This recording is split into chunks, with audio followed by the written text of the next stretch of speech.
It has been more than half a century since the Indonesian military and its Muslim allies crushed the Communist Party of Indonesia (PKI) in a bloody pogrom that is widely believed to have killed 500,000 people, a great many of whom may have been innocent victims of personal vendettas. Yet in recent weeks, the Indonesian Armed Forces (TNI) has swung in behind the Attorney General's office and the police in yet another nationwide campaign of doubtful legality to confiscate books and academic papers dealing with communism and the 1965-66 purge.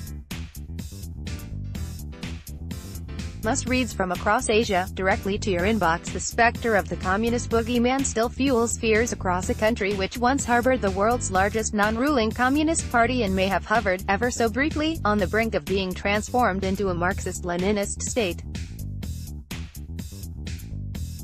The bloodletting forestalled that, but whenever political activists seek to delve into or try to redress the excesses of that period, the military and conservative Muslim diehards are quick to stoke the underlying phobia still felt in many parts of rural Indonesia.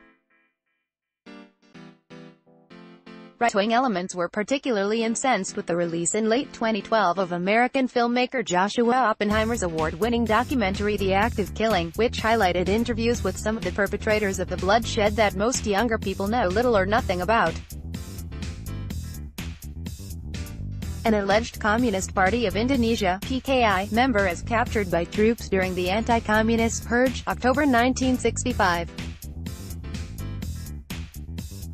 Photo, Wikimedia. The latest communist purging seizures come only 3 years after a similar crackdown which reached bizarre heights when 2 people were arrested for wearing t-shirts carrying the letters PKI, which actually stood for Pecinta Kopi Indonesia, Indonesian coffee lovers.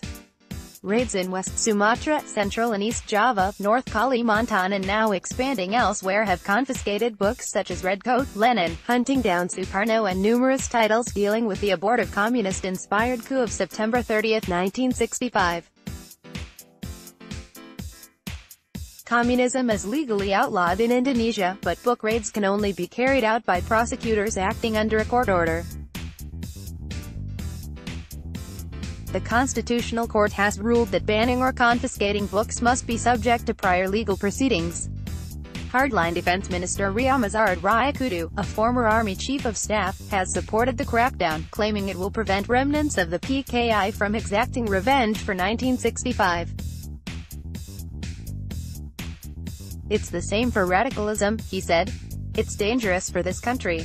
The Philippines remains the only country in Asia, and one of the few places in the world, where there is still a communist insurgency, largely the result of the sort of feudalistic social structure that gave birth to Maoist ideology in the first place.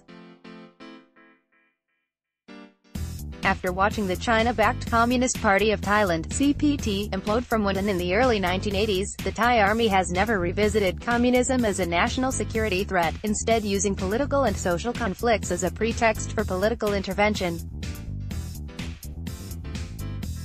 The 50-year-old Communist Party of Burma (BCP) was another victim of Beijing's decision, precipitated by its conflict with Vietnam in the late 1970s, to stop its support for insurgencies and take a different approach with its nearest neighbors.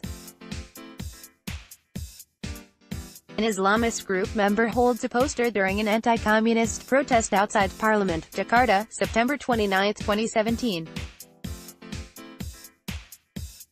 Photo, Reuters. B.Y. Harta. While the overthrow of Indonesian President Sukarno and later the impeachment of the ailing President Abdurrahman Wahid were partly the result of direct military pressure, the TNI, unlike Thailand's military, has always sought to act under a cloak of constitutionality. But its repositioning as an external defense force in the wake of President Suharto's 1998 downfall has never sat well with the officer corps and army retirees, whose contempt for civilian politicians goes back to the struggle for independence.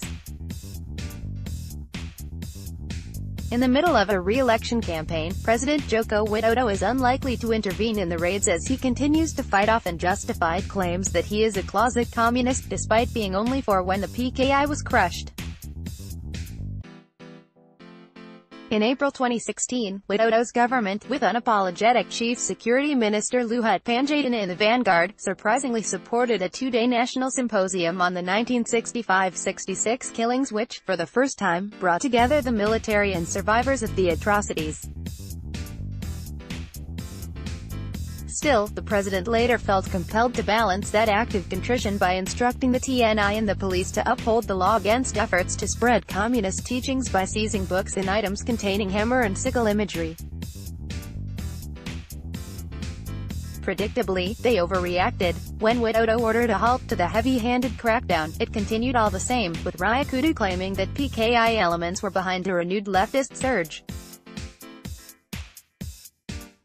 Indonesian President Joko Widodo, sits on the backside of a decoration bicycle with a picture of himself, June 7, 2018.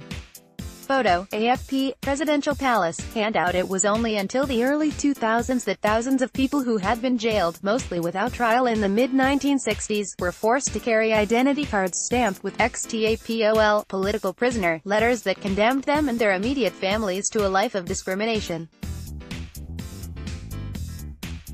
Even today, banners across Indonesian streets continue to warn about the dangers of terrorism, narcotics and often communism. Judging by the attitudes of old guard generals and Muslim conservatives, it is not necessarily in that order.